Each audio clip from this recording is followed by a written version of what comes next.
Hola, ¿qué tal? Buenas noches. Segunda parte de la entrevista con Miguel Ángel Forte, sociólogo, profesor de la Universidad de Buenos Aires, autor de varios textos y, bueno, otro desvelado por este loco coreano que estamos unos cuantos atrás de él, mirando cómo interpreta la sociedad actual.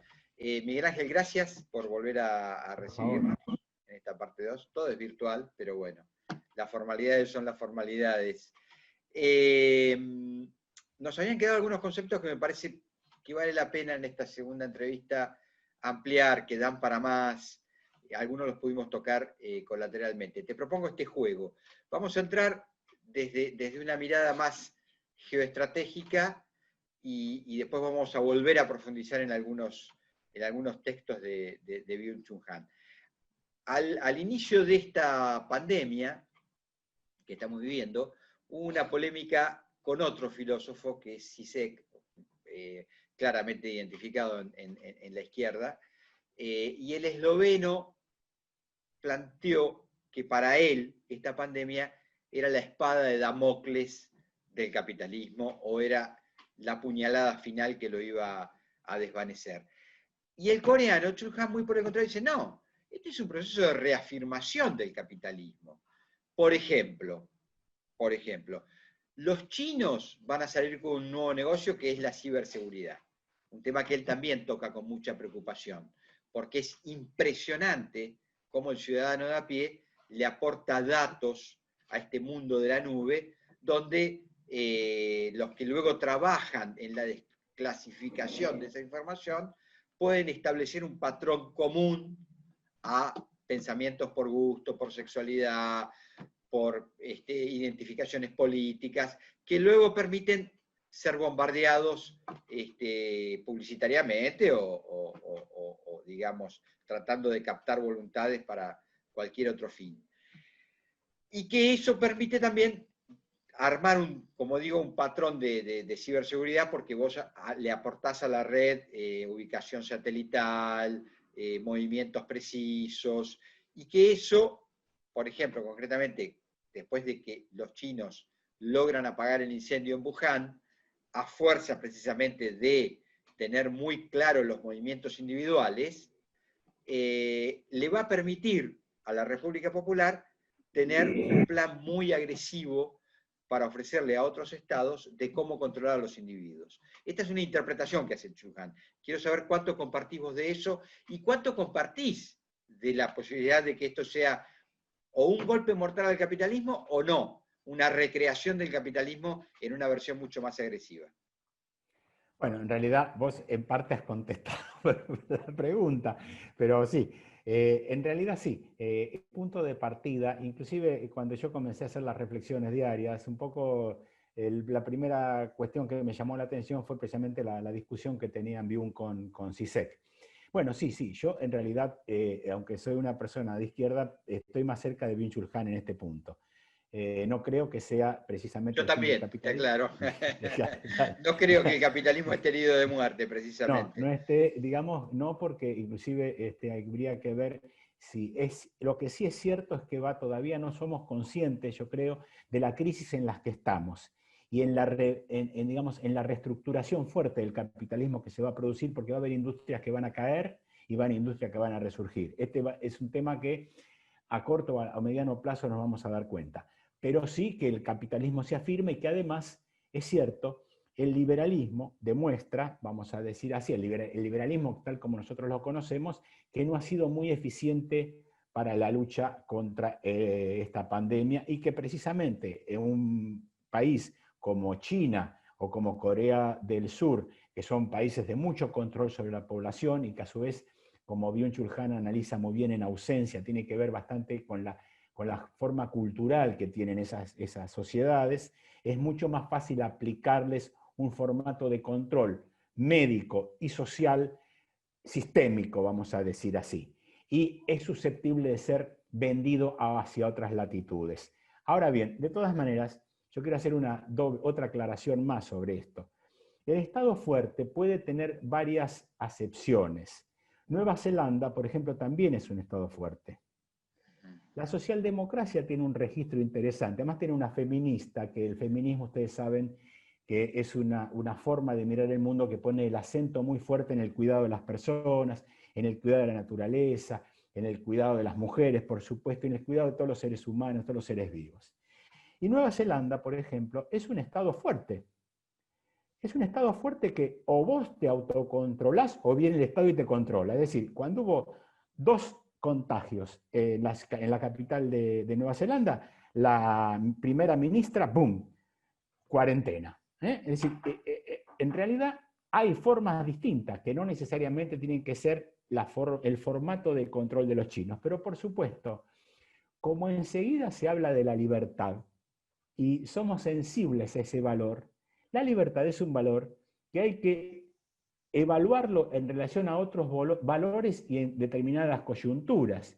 Si está la vida en juego, bueno, probablemente la restricción de la libertad sea algo que funcione para un momento determinado para salir de una situación de pandemia como las que estamos. Y en ese sentido, por supuesto, los chinos y los coreanos no tienen ningún problema en aplicar lo que aplican siempre. Sí, bueno, ¿cómo hacía el chino? Salía, se medía en la salud, informaba a la empresa, si tenía fiebre no iba, llegaba enseguida la ambulancia, lo llevaba. Bueno, un control absoluto de la población. Bueno, hay Ahora un que texto, nosotros somos muy poco proclives a un control de esa forma, ¿no? sí, además te digo también, Miguel Ángel, que acá tampoco tenés los elementos tecnológicos capaces de Absolutamente, poder realizar esa ciberseguridad.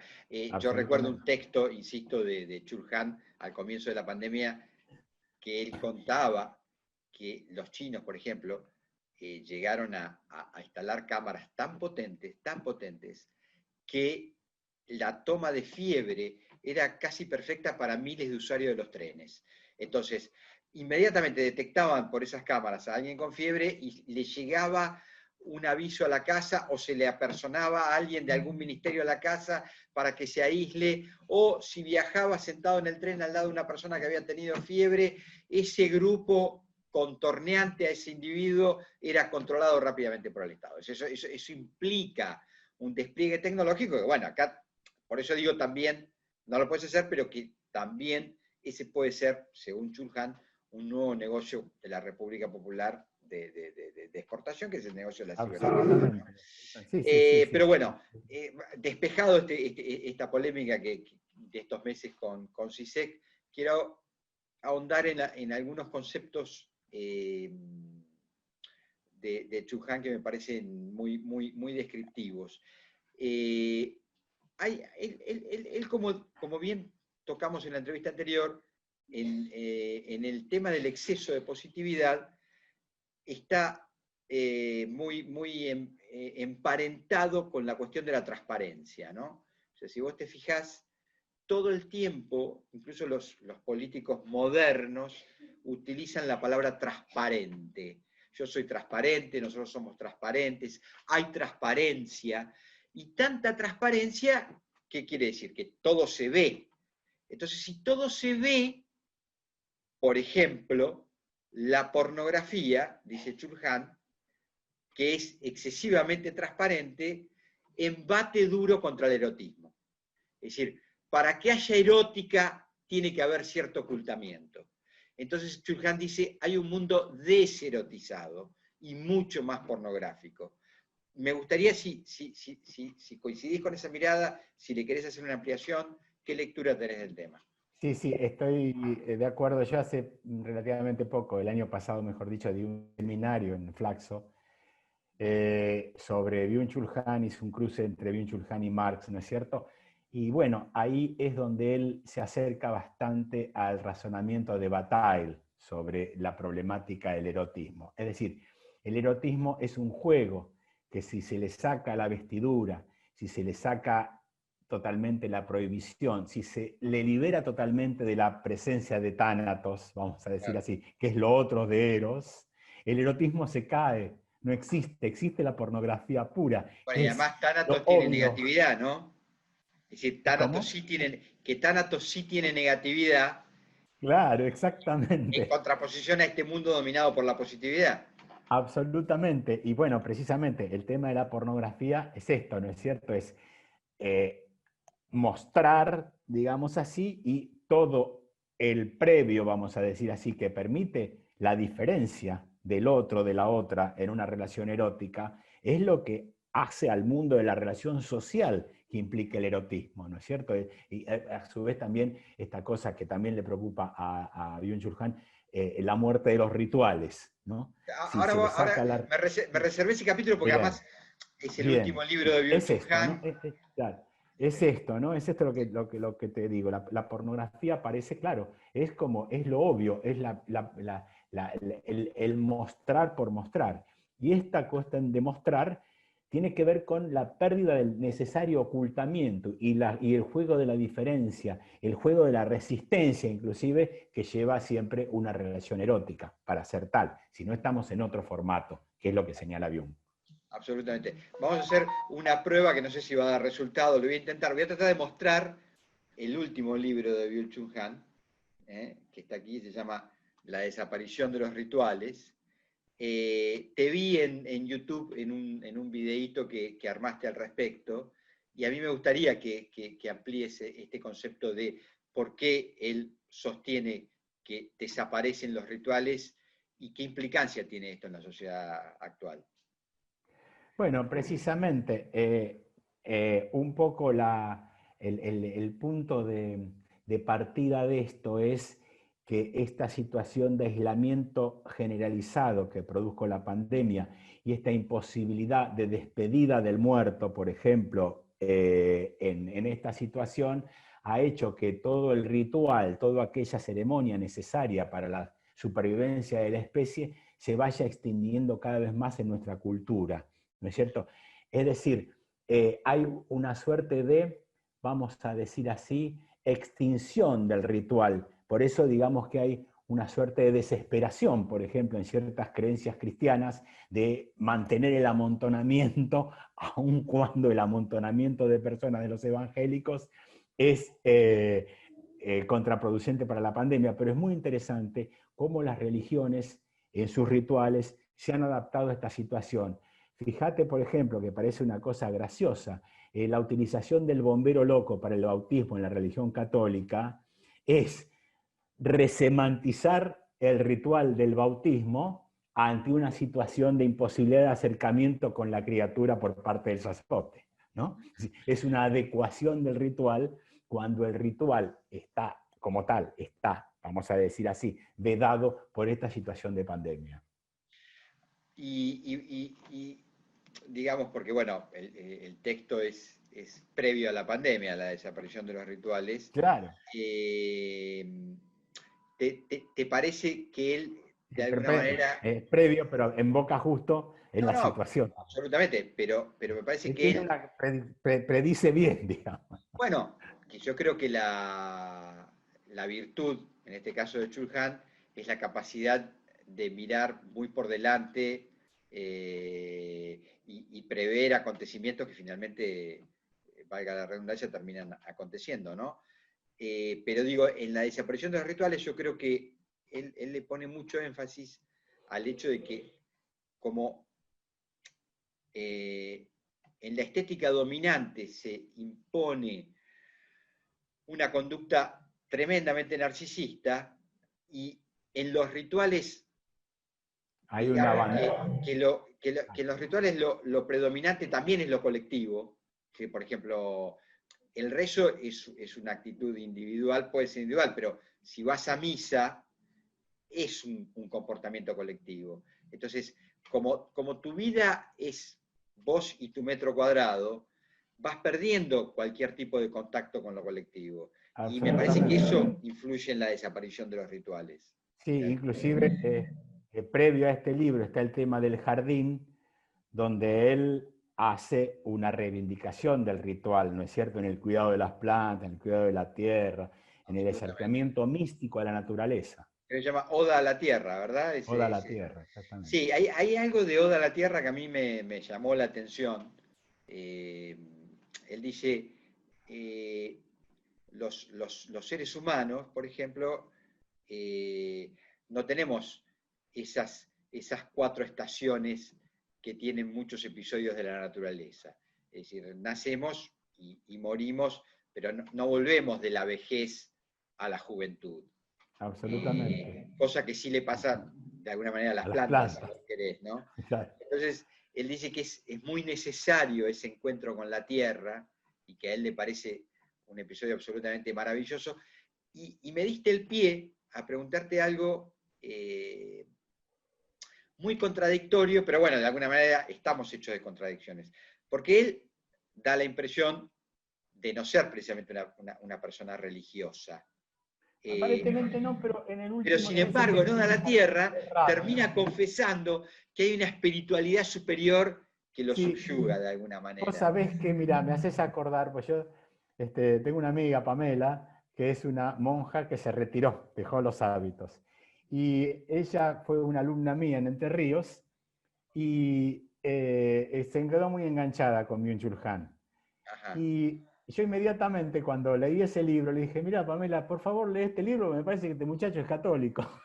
Claro, daba la impresión, ¿no? Da la impresión que leyéndolo, él se vuelve religioso. Le dice Pamela, me dice, mira Miguel, es católico acá el tipo, me dice. Claro, es curioso, ¿no? Lo que le pasa en Oda a la Tierra. Claro, Y después me gustaría también, si tenés alguna reflexión, para mí de un texto que un poco le da notoriedad por afuera de la filosofía, Byung-Chul Han, que es psicopolítica. Es decir, todos los que estamos... Yo entré a Byung-Chul Han por psicopolítica, porque además estoy vinculado a la consultoría política, entonces me interesó mucho. A mí me parece que hoy cualquier equipo multidisciplinario que quiera comprender o captar los humores de una sociedad para llevarlos a un equipo de campaña debe contar con buenos filósofos. Sí, para mí me parece que los buenos filósofos en este momento son piezas claves en un equipo de comunicación moderno, ¿no? Pero en psicopolítica él aporta una serie de claves que no sé cuáles a vos, cuáles te llamaron la atención o cuáles te gustaría resaltar. Bueno, yo considero que el neoliberalismo lo que ha conquistado es meterse en la subjetividad, digamos, ¿no es cierto? Anclarse ahí en la subjetividad y naturalizar sentidos comunes en beneficio de una estrategia política, ligado fuerte a los big data que hablamos un rato, digamos, tiene una concatenación muy fuerte, ¿no? Es decir, vos sos un dato, vos sos alguien cuya subjetividad se mueve en una determinada forma y ahí es donde hay que meterse, digamos, ¿no? Ahí, en la psiquis más profunda y precisamente hasta en el inconsciente de las personas para poder regular sus comportamientos y hacer la política en consecuencia. La famosa disputa porque de otra forma no entenderíamos los liderazgos contemporáneos, ¿no? No entenderíamos los liderazgos contemporáneos.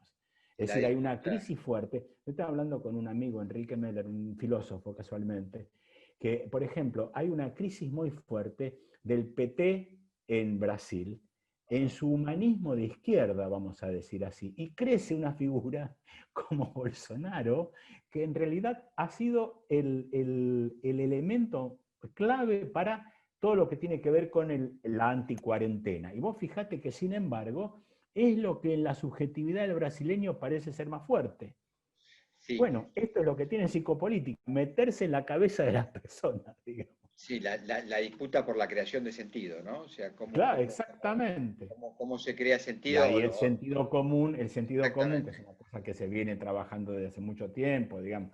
Gramsci trabajó mucho sobre eso, bueno, sobre la idea, digamos, de que el sentido común es la manera de mirar al mundo. Entonces, ahí se mete, ¿no? Ahí se mete. Absolutamente. Pero en estos liderazgos... Y la palabra clave, vamos a decir así, que es una cosa muy común, ¿no? Bueno, pero sabe gestionar, ¿no? Decir, claro.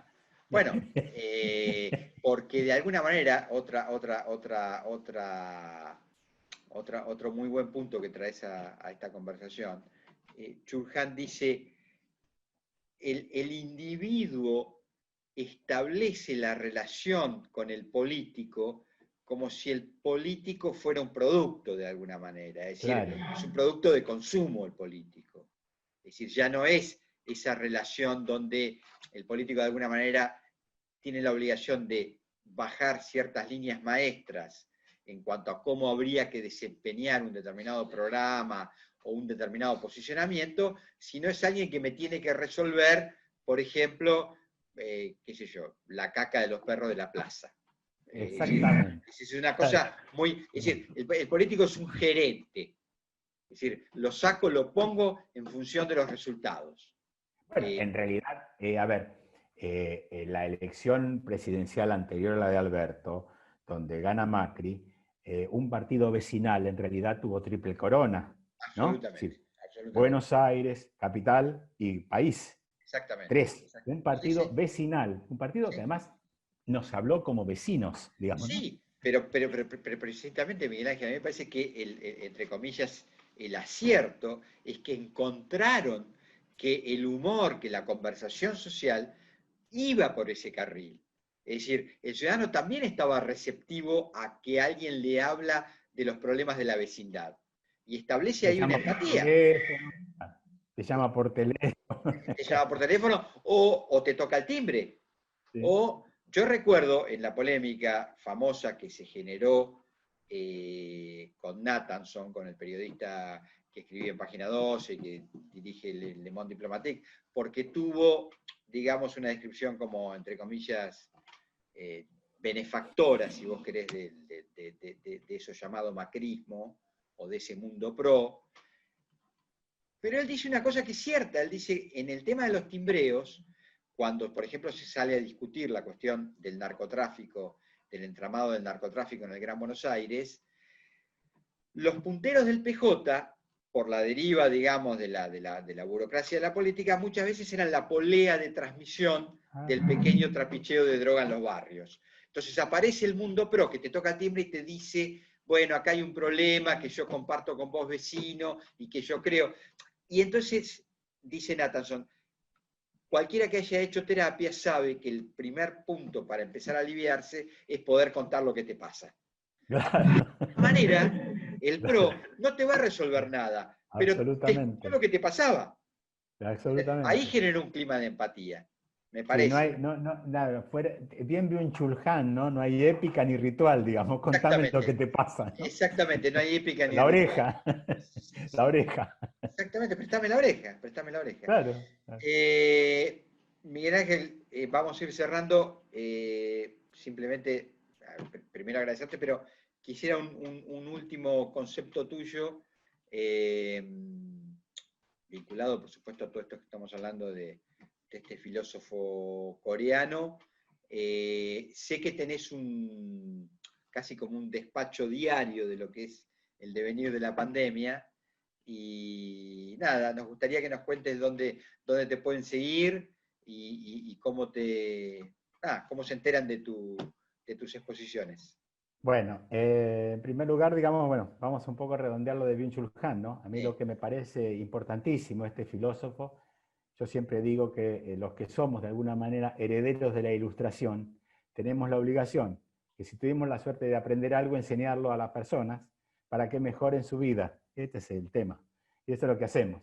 Y en este espacio de reflexión acerca de la pandemia, lo que trato de hacer es precisamente ir siguiendo los acontecimientos todos los días a las 5 de la tarde, salvo los días sábados, domingos y feriados, y me pueden encontrar en YouTube, en mi canal de YouTube o en mi Facebook en streaming, que todos los días a las 5 de la tarde salgo a o vivo, como se dice. A o vivo, como se dice en Brasil. A o vivo. Y en realidad lo que yo digo, digamos, es que lo que ahora digo, digamos, lo que voy a decir hoy, básicamente, es que lo que nos queda a nosotros es cuidar y cuidarnos, digamos. Es lo que tenemos hoy a mano. La vacuna se verá, pero hoy lo que tenemos a mano es cuidar uno y cuidar a los demás. Y cuidando nosotros también nos cuidamos a los demás. Yo tengo a mi familia, a mis nietos en Tandil y no los puedo ver, me la tengo que rebancar y sé que es mejor para todos no hacer una locura e irme. Entonces, se llama Reflexiones al sur de la pandemia. Reflexiones al sur de la pandemia. Todos los días a las 5 de la tarde y después se suben a YouTube. Salen en streaming y después se suben a YouTube. Y mi canal, digamos, estoy llegando a los 2.000 suscriptores ya. Ya tenés un montón de amigos, ¿no? Tenés un montón de amigos como Chul Han. Bueno, esto en realidad tuvo que ver bastante con eso. Y les gusta, me felicitan, la gente se siente. Porque además yo siento que estoy acompañando una situación de angustia y estoy canalizando mi propia angustia. ¿Entendés? Entiendo perfectamente. Además, Ya estoy pensando. le agrego a los televidentes que si les interesa el tema Chul Han, vos tenés una clase magistral, porque la vi, la espié, que dura creo que 1 hora 21 minutos. Confieso que yo no la vi toda porque leí bastante de Chul Han y varios libros, pero a los que les interese ampliar, tenés una clase magistral y tenés varios videitos que duran 10, 12 minutos. Una clase magistral que di en Flaxo, en 2018, no recuerdo más, no me acuerdo, en 2018 creo. Y después, bueno, yo vengo escribiendo desde 2014 bien Chul Han, o sea que si ponen Byung Forte, les sale toda la parva de cosas. Ahora tenemos Google que digamos no. Nos ayuda. Miguel Ángel, muchas gracias por tu tiempo, por estas 2 entrevistas. Te seguimos en Reflexiones al Sur de la Pandemia. Ojalá esto termine pronto y nos podamos encontrar personalmente y abrazar, es lo que deseamos. No queremos renunciar y no queremos el mundo virtual que tanto describe Byung-Chul Han, o por lo menos no lo queremos tanto. Un saludo, Miguel Ángel Forte, sociólogo, profesor de la UBA, gracias por tu tiempo. Un saludo grande. Chau, hasta la próxima en Contragolpe.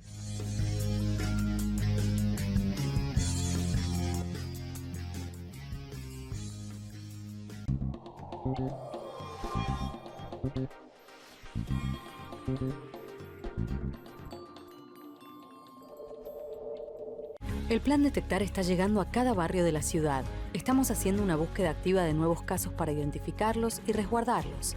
Así, estamos anticipándonos y cortando la cadena de contagio. Cuidarte es cuidarnos. Buenos Aires Ciudad. En Vicente López podés hacer tus trámites online ingresando en vicentelopez.gov.ar. En Trámites y Servicios podrás hacer consultas, solicitar turnos, realizar pagos y trámites las 24 horas desde tu casa. Vivamos Vicente López. San Juan dispuso 3 corredores sanitarios seguros, habilitados desde las 8 hasta las 23 horas. Si sos transportista de cargas, tené en cuenta que es obligatorio que generes tu declaración jurada. Descargala en sisanjuan.gov.ar. San Juan. Banco Ciudad te quiere ver crecer.